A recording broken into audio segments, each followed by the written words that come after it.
Renee, you are the director, the executive director of the Lansing Area Chamber of Commerce.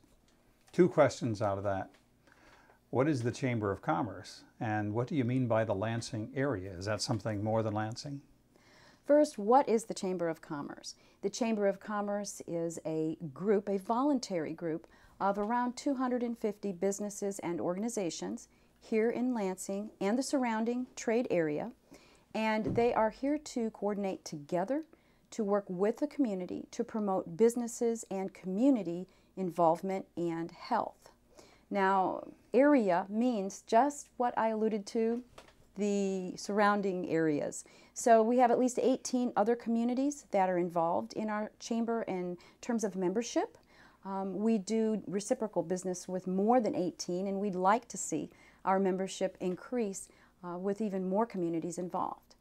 You mentioned two things. It's voluntary, and it almost sounded like it's a club. Is the chamber a club, or is it something more than just a club of networking of businesses who have shared interests? Well, it's not a club, it's a civic organization. So in that sense, we need to make sure that we keep it in its proper place. It's completely separate from the village municipality.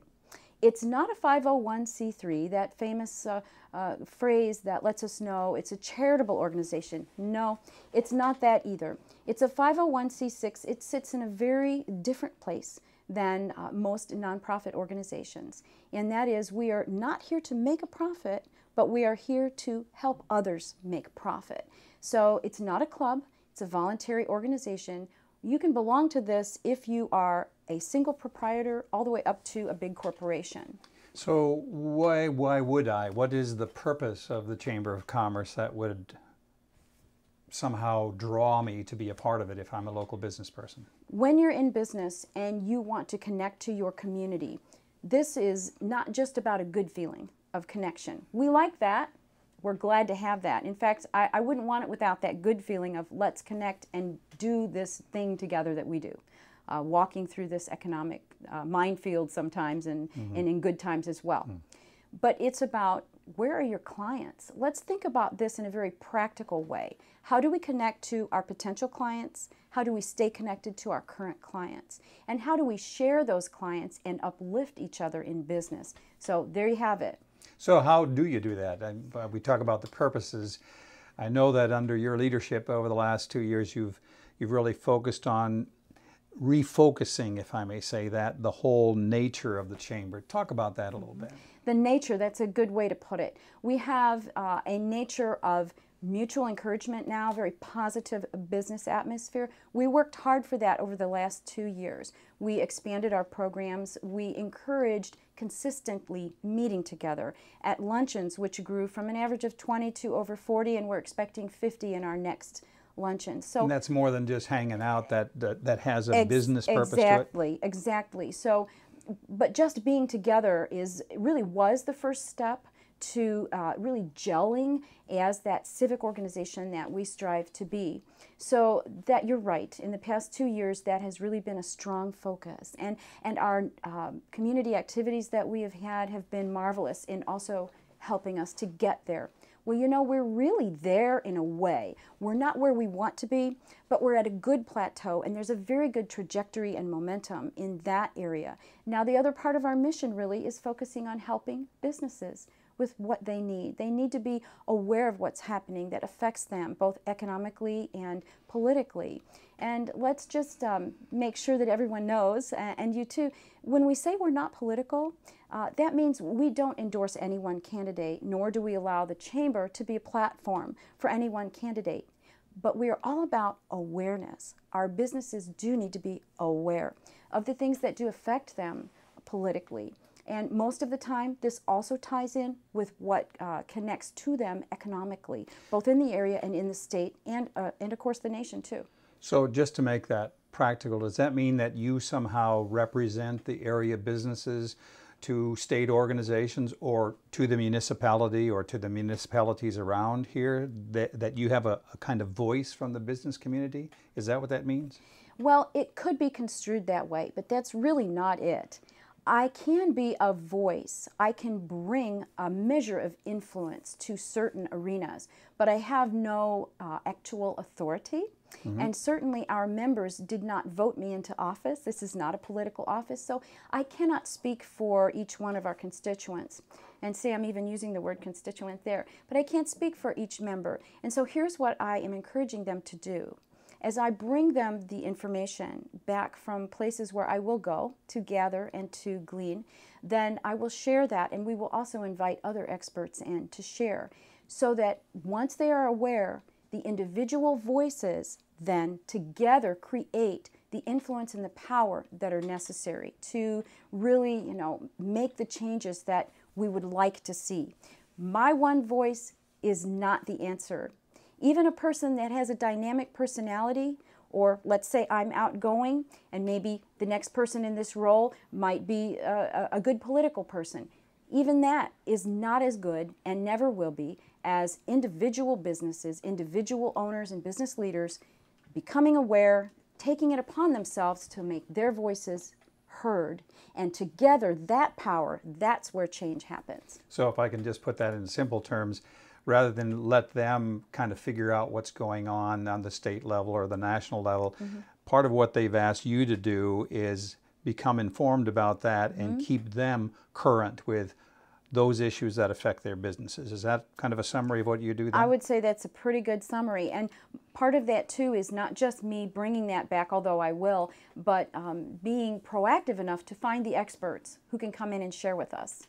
The average resident sees the chamber as something that sponsors activities or events. So talk about the events and the activities that are coming up right now this year in Well, certainly Lansing. we do have the privilege and the honor of sponsoring some really neat things here in Lansing. And one of the first things coming up is the Lansing Good Neighbor Day Parade on May 3rd. That's going to be a wonderful event, and the theme is Renaissance Lansing, which I think we'll get to in a little while, that theme. And then after that, we have our own golf outing, the Chamber Golf Outing. And then we do have the Loop bike ride coming up again, the overnight bike ride in July. So that'll finish out our summer. And we're really excited. It's a really big roller coaster ride starting about now. Now you're talking about the Loop ride, yes? Yes, the Loop. But the whole thing getting up to there, I mean, just all the events from now to then, they go by quickly. And the time is very, very full. Well, let's start with the July thing, because most people have at least an awareness of the Good Neighbor Parade. Okay. What's the Loop ride? Yeah. There's been some discussion about it. You did one last year. What is it going to be this year? The Loop is the Lansing Overnight on Pedals. It's an overnight bike ride, starts at 10:30, ends about 1:30 a.m. We have a 15.8-mile ride scheduled this year, and it's a brand new route, not the same as last year with only one stop. So everyone will be excited to know they can ride almost straight through, which will be great. We do have an early ride this year too at 8 p.m. and that's called the Sunset Ride, and that's for people that want to go during the day, maybe not quite as long because it's only 7.5 miles. So we do have those two planned, and it's the second annual Loop. We're expecting maybe twice as many, so anywhere between 600 and 1,000 riders. Wow. And is that a fundraiser of some sort? Well, it really didn't start as a fundraiser, but I think it will become a fundraiser, and I hope it does, because what we need to do is keep putting money back into sponsoring yet more events as they come, and also funding the activities that happen in this office. We have 2 employees, and we have office expenses and that sort of thing. So that is an idea that came out of the desire on the part of the chamber to just have more engagement with the community, or a fun thing to do? How does something like that originate out of the chamber? I'm really glad you asked that, because I almost forgot, and I really wanted to say, last year was Destination Lansing. Do you remember that? Yes. Yes. The theme was Destination Lansing, and we just racked our brains, what could we do to make a good destination event? We have a wonderful board of directors, 15 of them, and one of our members said, why don't we do this? And then, of course, everybody got in on it, and the ladies from the library, that's what I call them, the ladies from the library, wonderful people at the library, by the way.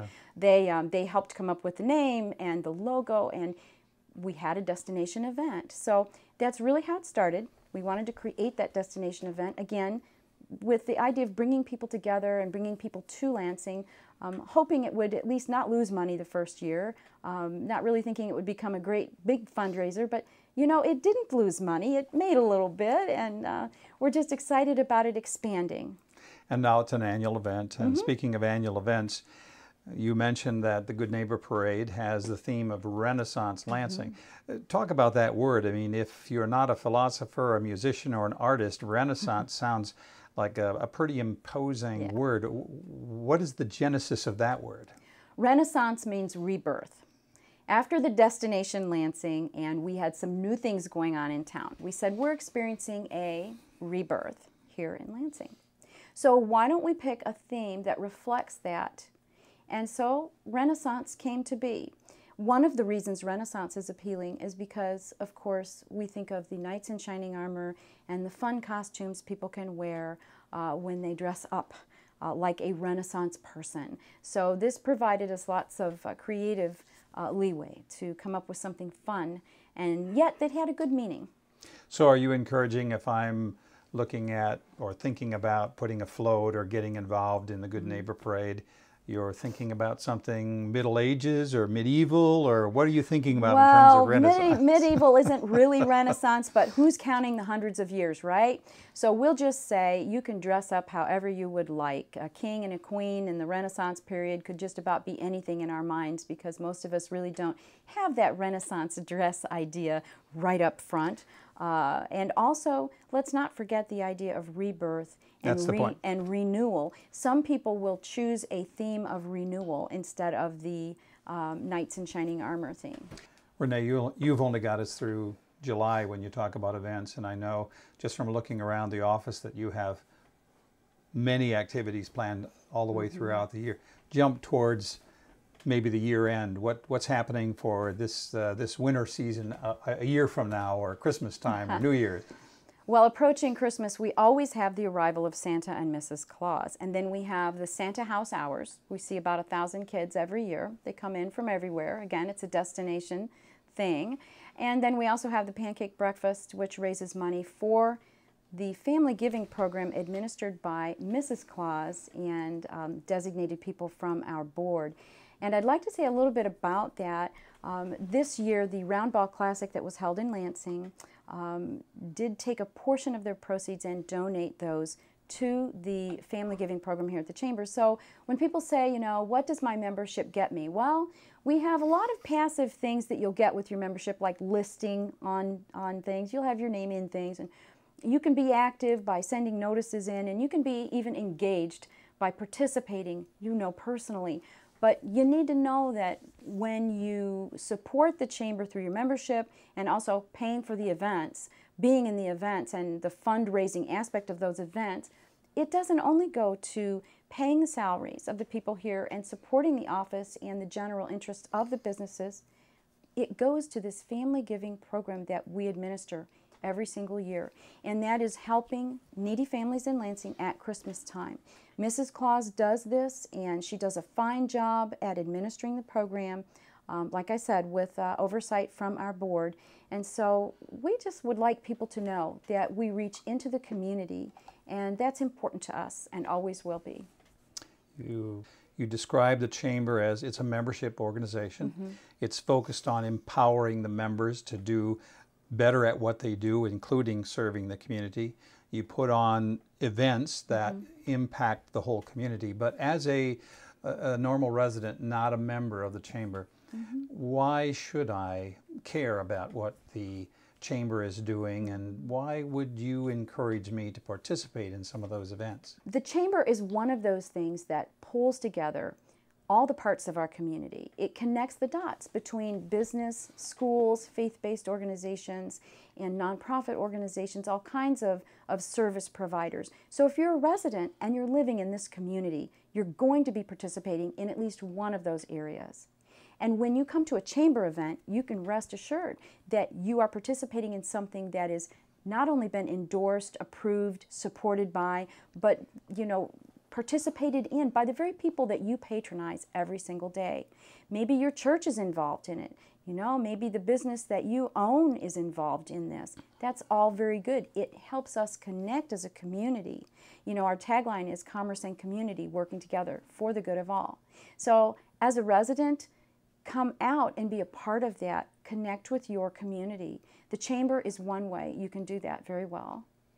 Renee, thanks for taking a few moments to not only acquaint us with the Chamber, but of what's coming up in the coming weeks. We hope to bump into you at many of those events and get a few more updates in the coming months. Thank you. Well, thank you. Come to the Good Neighbor Day Parade, Jerry, and see all of the great costumes. We'll do that. Okay, thanks again.